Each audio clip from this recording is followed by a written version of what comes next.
Hello दोस्तों, तो आज हम सभी लोग बात करने जा रहे हैं हिस्ट्री के बारे में।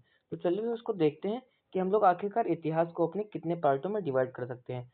तो दोस्तों, जब हम लोग इतिहास को डिवाइड करने की बात करते हैं, तो दोस्तों हम लोग इसको 3 पार्ट्स में डिवाइड कर सकते हैं। सबसे पहला पार्ट दोस्तों इसको बोलते हैं प्राक-ऐतिहासिक काल, दूसरा पार्ट दोस्तों इसका आद्य-ऐतिहासिक काल और दोस्तों तीसरा पार्ट इसका ऐतिहासिक काल।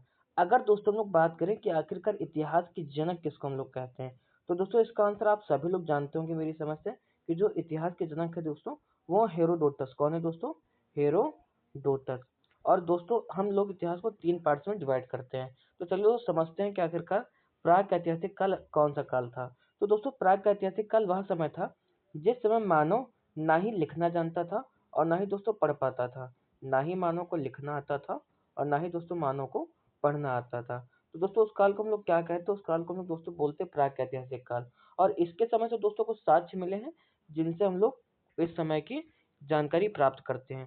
इसके बाद दोस्तों हम लोग समझते हैं कि प्राक ऐतिहासिक काल में और इसको कितने पार्ट्स में डिवाइड किया गया है। तो दोस्तों इसका पहला पार्ट है बुरा पाषाण काल, दूसरा पार्ट है नव मध्य पाषाण काल, तीसरा पार्ट है नव पाषाण काल और चौथा पार्ट है ताम्र पाषाण काल।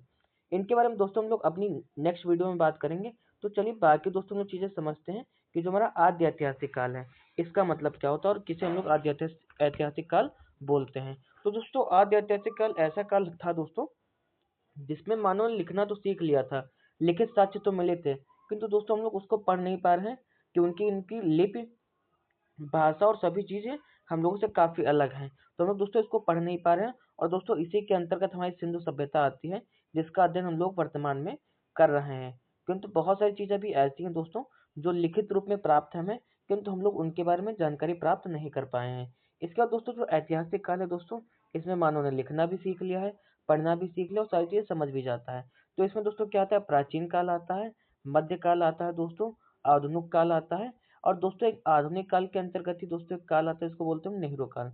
और इसी के अंतर्गत दोस्तों क्या आता है? विश्व इतिहास भी इसी के अंतर्गत में आता है। तो दोस्तों इन सब चीजों के बारे में हमें, ऐतिहासिक काल के बारे में तो हमें पूरी जानकारी है, किंतु हमें दोस्तों प्राक ऐतिहासिक काल के बारे में और आद्य ऐतिहासिक काल के बारे में बहुत कम जानकारी है, जिसके बारे में दोस्तों हम लोग अपनी नेक्स्ट वीडियो में बात करेंगे। Thank you.